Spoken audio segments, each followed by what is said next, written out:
50 साल पहले भी बिहार देश का सबसे गरीब राज्य था और आज भी देश का सबसे गरीब राज्य बिहार ही है। आखिर 40, 50 साल, 60 साल हो गए, बिहार सुधर क्यों नहीं रहा है? जब हम नेता नहीं हैं, दल नहीं बनाए हैं, वोट नहीं मांग रहे हैं, तो पदयात्रा क्यों कर रहे हैं? नमस्कार।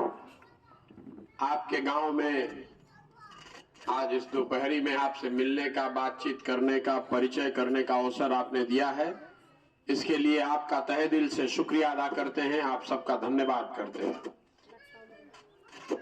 मैं नेता नहीं हूं, मेरा नाम प्रशांत किशोर है, हम नेता नहीं हैं, हमारे पास कोई दल भी नहीं है, न दल हम बनाए हैं, आपसे वोट मांगने भी नहीं आए। मेरे से पहले कुछ वक्ताओं ने बताया कि आपकी समस्या, किन समस्याओं से आप जूझ रहे हैं, उनके बारे में मुझे जानकारी होनी चाहिए, उसको सुलझाने का कोई प्रयत्न होना चाहिए।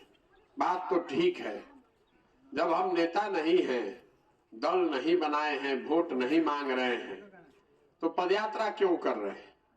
पदयात्रा का एक लक्ष्य यही है कि जिस समाज को हम लोग बेहतर बनाना चाहते हैं, जिस राज्य को बेहतर बनाना चाहते हैं, पहले जमीन पर उतरकर ये देखें तो सही कि आपकी तकलीफ क्या है, आपको किन बातों से परेशानी है। आखिर 40, 50 साल, 60 साल हो गए, बिहार सुधर क्यों नहीं रहा है? 50 साल पहले भी बिहार देश का सबसे गरीब राज्य था और आज भी देश का सबसे गरीब राज्य बिहार ही है।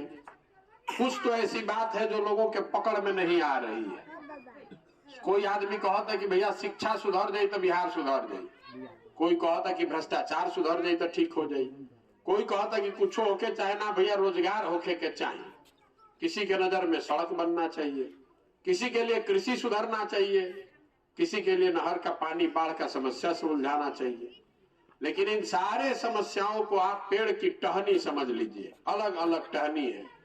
जड़ में ये बात है कि बिहार में एक अच्छी सरकार होनी चाहिए। जब तक सरकार अच्छी नहीं होगी, जब तक जिन लोगों को आप और हम चुनकर भेज रहे हैं वो आदमी सही नहीं होगा, तो कुछ भी यहाँ सही नहीं हो सकता है। यह आपका भ्रम है कि शिक्षा ठीक हो जाए तो बिहार सुधर जाए। कैसे भ्रष्टाचार रुकेगा? जिनको आपने चुनकर भेजा है वही अगर भ्रष्टाचारी है तो भ्रष्टाचार कैसे रुकेगा?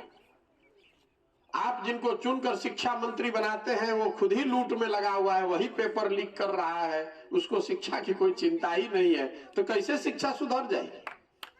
जो आदमी मंच पर आता है वो यही कहता है कि हमरा के वोट दे दो, हम आए तो ठीक कर दे। हम आपको ये कहने आए हैं कि हमारे करने से कुछ नहीं होगा।